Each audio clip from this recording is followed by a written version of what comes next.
Hello everyone and welcome to Chetan Bharat Learning. Welcome to your this week's class of Current Affairs of Science and Technology. So let's have a look at the various issues that we'll be discussing today. First of all, we'll discuss about the appointment of an Indian grievance officer by Twitter. So why does Twitter need to have an Indian-based grievance officer, and does it comply with the new IT rules? We'll discuss these IT rules in detail. Then we'll talk about the Zika virus cases that have been seen in Kerala and certain districts of Maharashtra. So an alarming bell for the health ministry. So we'll discuss in detail about the Zika virus. Then we'll talk about ashwagandha, which is looked upon as a potent medicine for COVID-19. So how does Ministry of Ayush tend to use ashwagandha as a medicine for COVID-19? We'll talk about this plant and how can it help us. So moving ahead, then we'll talk about Integrated Theatre Command, a wargaming exercise which involves all the three, the Army, the Navy and the Air Force fleet in fighting the major wars in future. So what is Integrated Theatre Command and what is this whole exercise all about? We'll talk about it in a detail. Then we'll talk about the fortification of food items, and now the experts say that there should not be fortification of food items. Why? The reason is that it might lead to certain problems or hypervitaminosis. So we'll discuss this news in detail and why do the experts want that there should not be a mandatory fortification of certain food products. In the end, we'll talk about e-rupee. What is e-rupee and how will it help us as a digital payment module? So let's begin with the first news that talks about Twitter. The news says Twitter appoints Indian-based grievance officer after the problem with center. So basically, in compliance with the new IT rules, Indian government wanted that Twitter should have a permanent Indian-based grievance officer. Earlier, Twitter had appointed an contingent worker through a third-party contractor, but this was opposed by the center. And now, Twitter has to comply with these new IT rules. If it fails to do so, it would lose its immunity as an intermediary. So being an intermediary, being an SSMI, it is required to appoint an Indian-based Chief Compliance Officer, a Nodal Officer and a Grievance Officer. So basically we'll talk about the new IT rules. The new IT rules which have been formed under the Section 87 of Information Technology Act 2000 by suppressing the earlier IT rules 2011. On February 25th, these were framed, and these rules have a very important role to play in this digital world. So what are these rules all about? Let's discuss in detail. The first rule says that it is mandatory that a grievance redressal system should be followed by all the OTT and digital ports in our country, so that if anybody raises a grievance against any social media or the misuse of social media, there should be someone to hear about their grievances and to solve them immediately. And in relation to that, all the SSMIs must appoint a Chief Compliance Officer. As I told you, Twitter has already done that, which should be a permanent worker. So there should be a CCO, that is a Chief Compliance Officer, a Nodal Officer, and a person who can be in touch, who is in touch with all the law enforcement agencies 24/7. In addition to that, a grievance officer will look after about all the grievances and will register them within 24 hours. And साथ ही साथ within 15 days, it should dispose of such kind of grievance or such kind of complaint against any social media or OTT platform. Amongst these rules also, there is another rule, that is removal of content. If there is any content that is against the dignity of the user, then that content should be removed within 24 hours once the complaint is made. A monthly report has to be submitted by all the SSMIs regarding the number of complaints and the status of the redressal. Along with the OTT platforms, there are rules for the printing of for the news publishers as well. So there should be basically 3 levels of regulation for the news publishers. First is self-regulation, and then there is a self-regulatory body which is headed by a retired judge or an eminent person. Along with that, the third should be an eminent person from the Information and Broadcasting Ministry. So 3 level of regulation by the news publishers. Along with that, there should be a chief complaints officer, a grievance officer and a nodal agency to look after all the grievances and the redressal of these grievances. Now I'll move on to the next news, which is about the Zika virus. So this is again an alarming call for our health ministry, because 65 new cases of Zika virus have been reported from Kerala's capital Thiruvananthapuram, Ernakulam, Kottam and Kollam.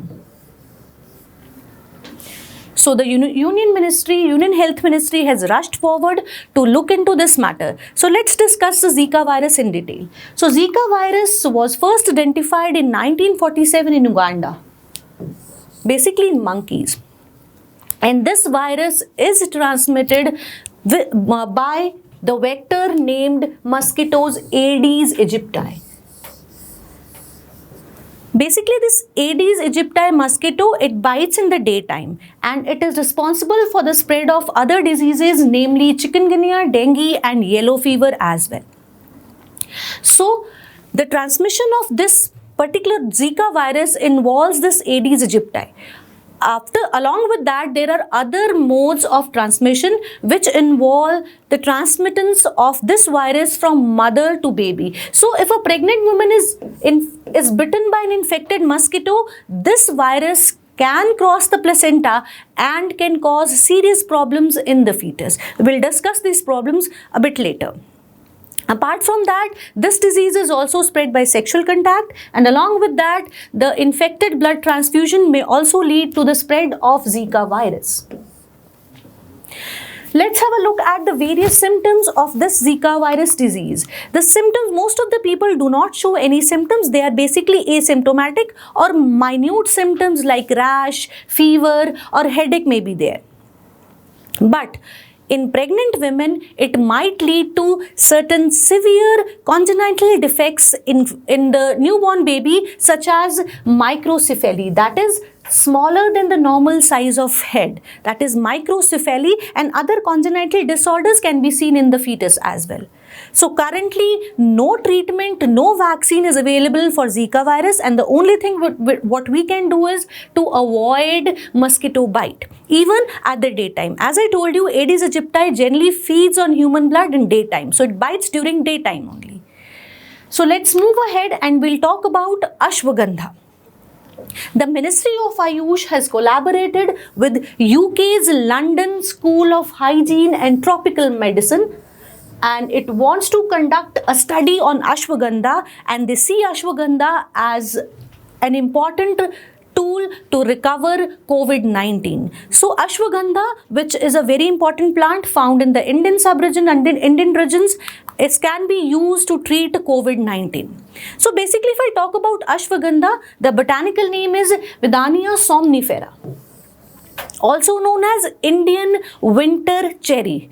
Vidania somnifera or Indian winter cherry, it is a traditional Indian herb which is used as an adaptogen. So basically, what does an adaptogen do? It basically helps us to adapt, to relieve our stress, and it makes our immune system much more stronger. So that is the basic reason which we are looking for while treating COVID-19. So this adaptogen, this Vidania somnifera, helps us to manage our stress, and at the same time, it raises the immunity level of a person.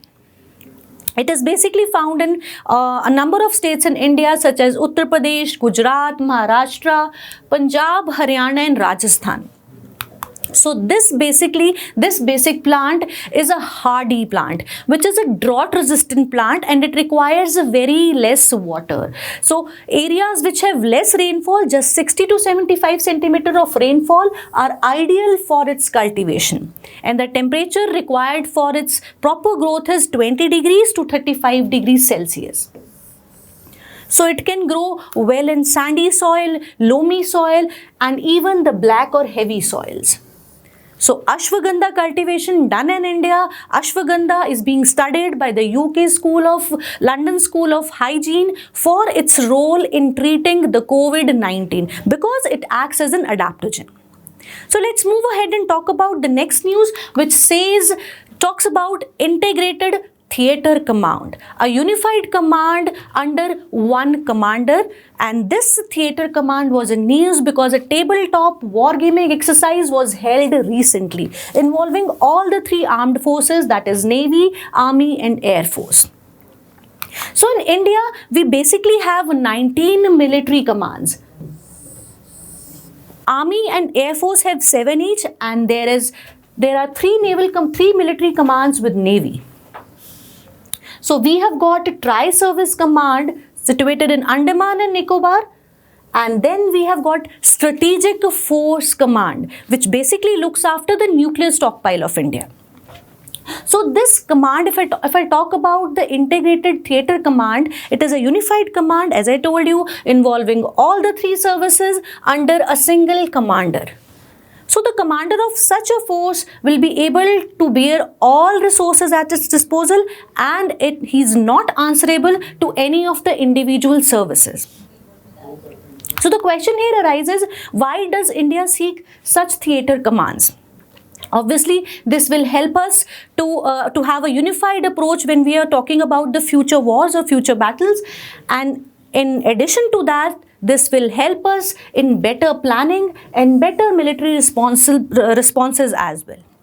Along with that, this may bring down the cost. So initially, the cost of setting up of such sufficient systems would be more, but as the time goes by, once we have these systems, the cost would be much less. So in order to have a unified approach in fighting the future plans, fighting future wars, we need such integrated approaches, integrated commands. So the need for this unified approach comes back after 1999 Kargil battle. Kargil battle के बाद ऐसा सोचा गया कि that we should have such integrated theatre commands.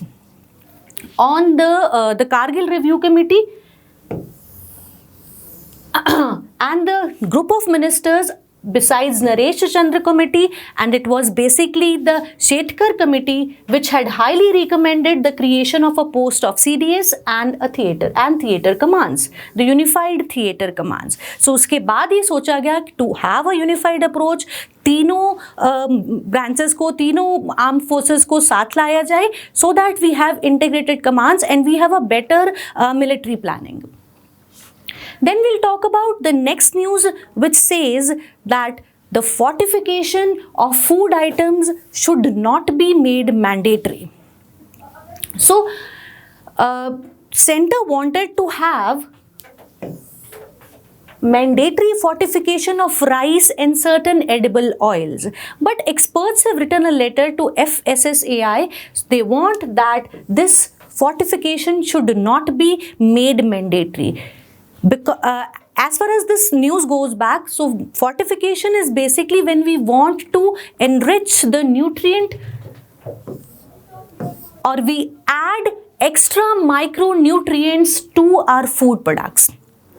And why do we want to add micronutrients? Because we want to fight the malnourishment and undernourishment. So basically we fortify a number of food items which include the milk products, the crop products such as rice, wheat and edible oils, etc. Along with this, this fortification of the various products which involves fat and milk products, fats, oils, now certain nutritionists, certain doctors say that this might prove harmful and toxic. It might lead to hypervitaminosis.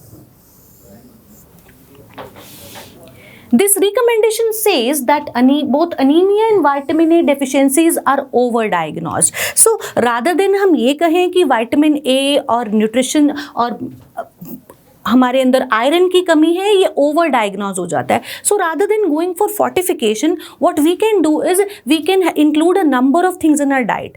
सो अगर हम इस problem को solve करना चाहते हैं माल nutrition की या under nutrition की, या हम ये कहें कि न्यूट्रिशन डेफिशिएंसी को दूर करना चाहते हैं, so the experts say that there is no need of fortification. The only thing that can be done is that we should add a number of things to our diet. So no need of fortification, because instead of helping us, it might lead to certain diseases, that is hypervitaminosis, that is the more quantity of vitamins in our body than required. So the major problem is that once we need certain vitamins, a vitamin does not work alone. It has to work along with the other proportions. For its optimal absorption, it needs other nutrients as well. So just fortifying a particular food product with one nutrient only would not help us to solve this problem. The experts say adding 1 or 2 synthetic chemical vitamins and minerals will not solve the problem, and it can lead to toxicity. So hypervitaminosis itself is a problem, because it might lead to other metabolic disorders as well. Then the experts also say that this is a cartelization strategy of certain companies. So these private companies would be benefited, and they just want to reap more profits by fortification. Rather than solving the problem, there would be only price hike, and there would be serious toxic issues in human body, including hypervitaminosis. The experts also say that diversity in our diet will help us to fight malnutrition. So on one hand, we say that we want to fortify rice, and on the same hand, we are also talking about dehusking or polishing of rice. So how do these both things comply with each other? When we are talking of adding nutrients, and at the same time we are removing the nutrients by polishing the various various varieties of rice, right? So fortification of food products is not the solution when we are talking of removing the malnutrition or fighting the problem of malnutrition. Only when we use a number of when we include the dietary diversity, that is, we include a number of things in our diet, this would help us to fight the problem of malnutrition. So now certain nutritionists have given a letter, and they are opposing this mandatory fortification of food products.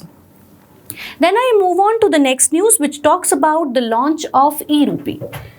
E-rupee, which is an electronic voucher-based digital payment solution launched on 2nd of August by Prime Minister Modi. So this has been developed by NPCI, that is National Payment Corporation of India, on the UPI platform, along with Department of Financial Services, Ministry of Health and Welfare, and the National Health Authority.